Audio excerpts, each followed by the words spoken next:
അസ്സലാമു അലൈക്കും. വഅലൈക്കും സലാം. എല്ലാവർക്കും ഇരിക്കാം. എന്റെ ഉപ്പൂപ്പാന്റെ പ്രായണ്ട്. എന്നെ തല്ലു വിളിച്ച മാതിരി ഇവനും തല്ലു വിളിക്കാൻ കൂടെ കൊണ്ടെടുക്കാനാ. മുണ്ടാണ്ടിരിടാ, ഇത് നമ്മടെ കുടുംബ പ്രശ്നമാണ്. നമ്മൾ ചിലതൊക്കെ കേട്ട് അതൊന്ന് നേരിട്ട് അറിയാൻ വേണ്ടി വന്നതാ. നിങ്ങൾ കേട്ടതൊക്കെ നേരാ. എന്റെ ജമാലങ്ങാനത് അറിഞ്ഞാ ഇവിടെ കൊല നടക്കും. ജയിലിൽ കിടക്കുന്നോണ്ട് ജമാലിക്ക് അറിയുന്ന പേടിക്കണ്ട. അപ്പോ ഇസ്ലാമിനെ ധിക്കരിച്ചുകൊണ്ട് തന്നെ ഓളുടെ നിക്കാഹ് നടത്തി കൊടുക്കാനുള്ള പുറപ്പാടിലാണ് അല്ലേ? ഈ തറവാട്ടിലെ ആകെയുള്ള സമ്പത്താണ് നഫീസു. പക്ഷെ ഓള് മരണം കൊണ്ട് നമ്മളെയൊക്കെ വെല്ലുവിളിക്കുമ്പോ ഞാൻ എന്താ ചെയ്യുക? നിങ്ങള് പറ, ഞാൻ എന്താ വേണ്ടത്? മുസ്ലിയാരുടെ കുന്തം ചാച്ചും വെക്കാൻ ചരിച്ചും വെക്കാന്ന് പറഞ്ഞവരായല്ലോ എന്റെ ഇക്കാന്റെ സ്ഥിതി. മറ്റൊരുത്തിന്റെ ചുണ്ടിൽ ആനന്ദത്തിന്റെ പുഞ്ചിരി വിടർത്തുന്ന ഏതൊരു കർമ്മവും സൽപ്രവൃത്തിയാണെന്നാ പ്രവാചകനായ നബി പറഞ്ഞിരിക്കുന്നത്. അത് വേറൊരുത്തന്റെ തല പോണ കാര്യമാണെങ്കിലാ. അതുണ്ടല്ലോ കുഞ്ഞുമുക്ക, ശരീരശാസ്ത്രപരമായി പറഞ്ഞാൽ നമ്മുടെ നാക്ക് ശരിയല്ലെങ്കിൽ പല്ല് പോവും, നമ്മുടെ നോക്ക് ശരിയല്ലെങ്കിൽ മോന്തയുടെ ഷേപ്പ് മാറും, പ്രവൃത്തി ശരിയല്ലെങ്കിൽ ചിലപ്പോ തല തന്നെ പോയിരിക്കും. എന്നോട് മുണ്ടാണ്ടിരിക്കാനാണ് പറയണത്. ഈ ഒരു മുസൽമാനാണോടാ? അതിൽ തൊട്ട് കളിക്കരുതേ. പണം പലിശക്ക് കൊടുക്കുന്നത് ഇസ്ലാമിന് ചേർന്നതാണ്. മുസ്ലിം പ്രമാണിമാരെന്നെ പറ. അബ്കാരി കച്ചവടത്തിൽ ബിനാമി പണി ചെയ്യുന്നത് ഇസ്ലാമിന് ചേർന്നതാണ്. അച്ചാരം കിട്ടിയാൽ അമ്മായിനെ കെട്ടുന്നത് ഇസ്ലാമിന് ചേർന്നതാണ്. അതുകൊണ്ട് എന്റെ കുഞ്ഞുമുക്ക, ഈ മുസൽമാനെ ഉറുക്കട്ട നോക്കണ്ടേട്ടാ. പ്രവാചകന് അള്ളായും ഒരുപാട് കാര്യങ്ങൾ പറഞ്ഞിട്ടുണ്ട്. കിതാബിലും കാണും പലതും. അതൊന്നും നോക്കിയിട്ട് ഒരു കാര്യമില്ല. നിക്കാഹ് എന്ന് പറയുന്നത് ഒരു വ്യക്തിയുടെ മാത്രം തീരുമാനമല്ല, സമുദായത്തിന് കൂടി പ്രശ്നമാണ്. സമുദായത്തെ ധിക്കരിക്കുന്നത് ഹാജിയാരാണെങ്കിലും ശരി, നടപടി എടുക്കണമെന്നാണ് പള്ളി കമ്മിറ്റിയുടെ തീരുമാനം. ഇക്കയെ പോലെ തന്നെ ഇമ്മള് ഓളുടെ ഒരു അമ്മാവനാ. ഇക്കാര്യത്തിൽ സ്വന്തം ബന്ധമൊന്നും ഇമ്മള് നോക്കൂല. സമുദായത്തിന്റെ തീരുമാനമാണ് ഞമ്മടെയും തീരുമാനം. അല്ല പിന്നെ കുഞ്ഞമ്മത് പറഞ്ഞതാ എന്റെ ശരി.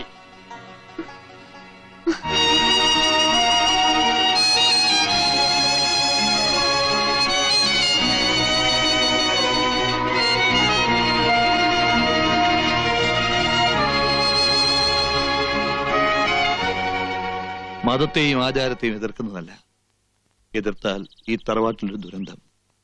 അറിഞ്ഞുകൊണ്ടൊരു തീരാദുഃഖം ഏറ്റുവാങ്ങാനുള്ള മനക്കരുത്ത് എനിക്കില്ല. ഓർക്കൊരുമിച്ചാലേ പറ്റുള്ളൂവെങ്കിൽ ഒറ്റ മാർഗമുള്ളൂ, ഓൻ ഇസ്ലാമാകണം. ഈ നാട്ടിലെ ഇസ്ലാമികളെ ഏറെ ബഹുമാനിക്കുന്ന വ്യക്തിയാണ് ഹാജിയാർ. ആ ഹാജിയാരുടെ കുട്ടിയെ ഒരു ഇന്ത്യച്ചക്കൻ തട്ടിക്കൊണ്ട് പോവാന്ന് വെച്ചാ ഓന്റെ വീട് നമ്മൾ ചുട്ടുകരിക്കും. അതിന്റെ ഒന്നും ആവശ്യമില്ല. അങ്ങനെയൊന്നും ഒരു ഇസ്ലാമിന്റെ നിയമത്തിലും പറഞ്ഞിട്ടുമില്ല.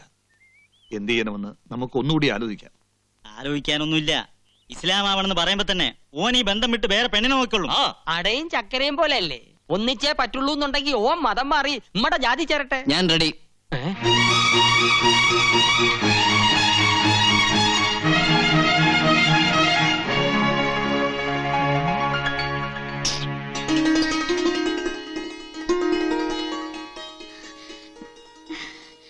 നബീസുവിന് വേണ്ടി മതമല്ല തലവരെ മാറ്റാൻ ഞാൻ റെഡിയാ. എടാ കള്ള ഹിമാറെ, നീ തന്ത്രം പറഞ്ഞ് മുസ്ലിം പെണ്ണിനെ തട്ടിക്കൊണ്ടൂല്ലേ? മുസൽമാന്റെ കയ്യൊക്കെ നീ കണ്ടിട്ടില്ല. മാറി നിൽക്ക്. വീട്ടിൽ വരുന്നവരെ അപമാനിക്കരുത്. അല്ലക്ക് ഇക്കാര്യത്തില് മിണ്ടിപ്പോകരുത്. ബഹളം ഉണ്ടാക്കാനാണോ നീ ഇവരെയും കൂട്ടി ഇങ്ങോട്ട് വന്നത്? ഇവിടെ വന്നിപ്പോ ബഹളം ഉണ്ടാക്കിയത് അവനല്ലേ? ഞാൻ ബഹളം ഉണ്ടാക്കാനോ ആരെയും തട്ടിക്കൊണ്ടുപോകാനോ വന്നോന്നല്ല. നിങ്ങൾ പറയുന്ന ഏത് നിയമം അനുസരിച്ച് ഞാൻ സ്നേഹിക്കുന്ന പെണ്ണിനെ വിവാഹം കഴിക്കാൻ തയ്യാറാണെന്ന് പറയാൻ വന്ന. ഈ ബലാല് പിടിച്ച ശൈത്താൻ ഇവിടെ മയ്യത്തും കൊണ്ടേ പോവും. അത് ശരി, താൻ ഇവിടെ വന്നിരിക്കുകയാണ്. അവൻ വന്നിട്ട് എനിക്ക് ചിലതൊക്കെ സംസാരിക്കാനുണ്ട്. എല്ലാം തീരുമാനിച്ചതിന് ശേഷം ഇനി എന്ത് സംസാരിക്കാൻ? എല്ലാം കഴിയുമ്പോ നമ്മുടെ മോനെ നമുക്ക് നഷ്ടപ്പെടുമോന്നാ എനിക്ക് പേടി. നീ എന്ത് വിട്ടിത്തമായി പറയുന്നത്? മതം മാറിയെന്ന് വെച്ചിട്ട് അവൻ നമ്മുടെ മകനല്ലാണ്ടാവോ? ഇതിലിപ്പോ ലാഭവും നഷ്ടവും ഒന്നും നോക്കണ്ട. അവന്റെ ആഗ്രഹമല്ലേ നമുക്ക് വലുത്. എനിക്ക് വേണ്ടി മരിക്കാൻ തയ്യാറായുള്ള നബീസു. അവളെ സ്വന്തമാക്കാൻ വേണ്ടി എന്ത് ചെയ്യാനും ഞാൻ കടപ്പെട്ടവനാ.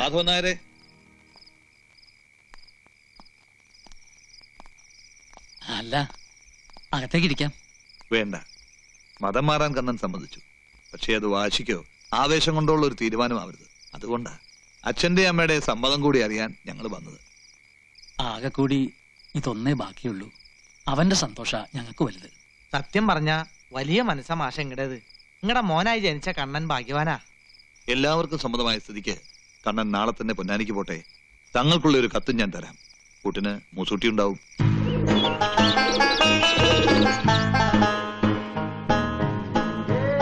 ഭൂമിയിൽ മനുഷ്യനോളം വലുതായിട്ട് യാതൊന്നുമില്ല.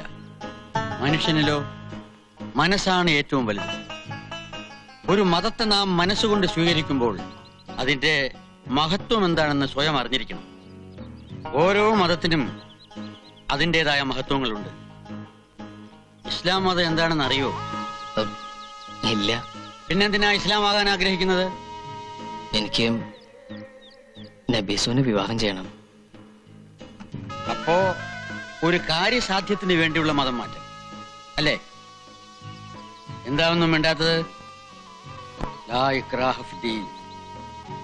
ഖുർആനിലൂടെ അള്ളാഹു ഉപദേശിച്ചിട്ടുണ്ട്, മതത്തിന്റെ കാര്യത്തിൽ യാതൊരു ബലപ്രയോഗവും പാടില്ല എന്ന്.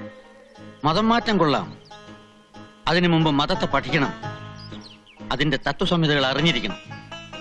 അല്ലാതെ പ്രായത്തിന്റെ ചാബല്യം കൊണ്ട് തോന്നിയ മണ്ടത്തരമാകരുത് മതം മാറ്റം. ഒരു പെണ്ണിനോടുള്ള മോഹം, അവളെ നേടാനുള്ള ആവേശം, അത് കഴിഞ്ഞാൽ മതം ഒരു ഭാരമായി മാറും. അങ്ങനെയാണ് സാധാരണ സംഭവിക്കാറ്. അതുകൊണ്ട് തീരുമാനം ബാലിശമാകരുത്. ഒരിക്കൽ കൂടി മനസ്സിരുത്തി ആലോചിക്കൂ, എന്നിട്ട് എന്നെ വന്ന് കാണും. ഇൻഷാ അല്ലാ. ചിന്തിച്ചു നോക്കുമ്പോ തങ്ങള് പറയുന്നതിലുണ്ട് കാര്യം. ഈ മതം എന്നൊക്കെ പറയുന്നത് പിള്ളേരുകളിലല്ലോ. 5 നേരം നിസ്കരിക്കുന്ന ഒരു മുസൽമാനായി ഞാനും. ഞാൻ എന്താ ചെയ്യാ? എനിക്ക് അവളെ വേണം. ഇതിനൊക്കെ കാരണക്കാരാ കള്ള ഹിമാറ കുഞ്ഞുമുക്ക. അളിയന് വേണ്ടി ഓന്റെ ഒടുക്കത്തൊരു സമുദായ സ്നേഹം. തങ്ങൾക്ക് ബുദ്ധി കൂടിയതാ പാരയത്. അങ്ങേരുടെ ഒരു ഉപദേശം. എന്തായാലും ഇവിടെ വരെ വന്ന സ്ഥിതിക്ക് നമുക്ക് ഫില്ലിൻ ദ ബ്ലാങ്ക്സ് ആയിട്ട് പോവാം. എന്നുവെച്ചാ നോട്ട് ഓൺലി ബട്ട് ഓൾസോ. മനസ്സിലായില്ല. പൊന്നാന് കണ്ടിട്ട് പോവാന്ന്. പോകുന്ന കാര്യം നമുക്ക് പിന്നെ തീരുമാനിക്കാം. മൊസുട്ടി, എനിക്ക് നീയേ ഉള്ളൂ. ഇതിനെന്തെങ്കിലും ഒരു പോംവഴി നീ കണ്ടെത്തിയേ പറ്റൂ. ഒറ്റ വഴിയുള്ളൂ. എന്തത്? ഈ മതം മാറണ്ട. അയ്യോ, അപ്പൊ അവള് മതം മാറുന്ന ഒരു കള്ളം പറയണം. ഹാജര് അറിഞ്ഞ അള്ളാനെ പറ്റിക്കുന്നതിലും വലിയ ചതിയൊന്നല്ലല്ലോ ഹാജരെ പറ്റിക്കുന്നത്, ആണോ?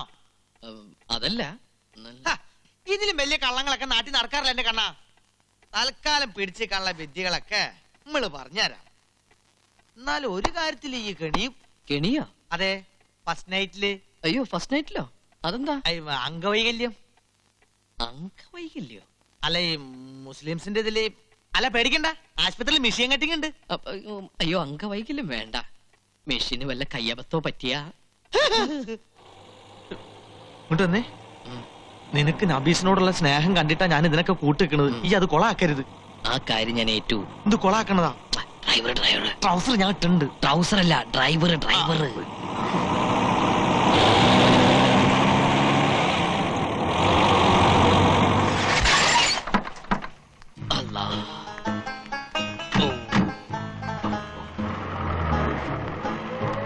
വലൈക്കും അസ്സലാം.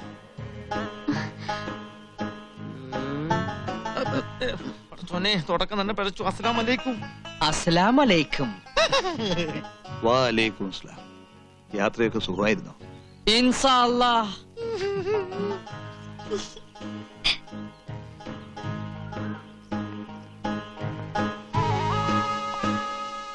മാറിക്ക്. ഫക്കീർ സുൽത്താനായാലും തെണ്ടല് മറക്കൂല എന്നൊരു ചൊല്ലുണ്ട്. കണ്ടില്ലേ ലക്ഷണം കെട്ട ഒരു മുസൽമാൻ. അസ്സലാമു അലൈക്കും. ബാപ്പാ. ഉമ്മ. ഉമ്മയോ? എന്താ കണ്ണ ഇതെല്ലാം? കണ്ണനല്ല ഉമ്മ, കമാലുദ്ദീൻ. കമാലുദ്ദീനോ?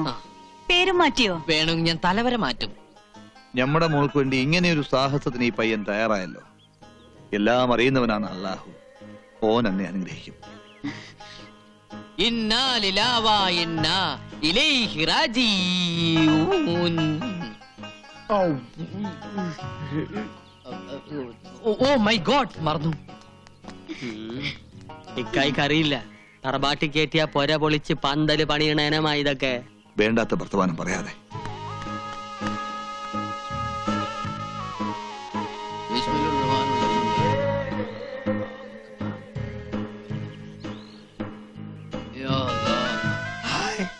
എന്റെ അള്ളോ, ഈ സമയത്ത് നിസ്കാരമാണ്. നീ ഇതെന്തിനുള്ള പുറപ്പാടാ? എല്ലാരും ഉണ്ടല്ലോ, ചുമ്മാ നിസ്കരിച്ചൊന്ന് ഷൈൻ ചെയ്യാം. എന്റെ അള്ളോ, നിസ്കാരത്തിന് ഒരു നേരം കാലൊക്കെ ഉണ്ടടാ. പറയാ ആണോ? എങ്കിലിത് സൂര്യ നമസ്കാരാക്കി മാറ്റാം. തുന്നത്ത് കഴിഞ്ഞല്ലോ കമാലിതിനെ. ഇത്ര പെട്ടെന്ന് എക്സസൈസ് ഒന്നും പാടില്ല.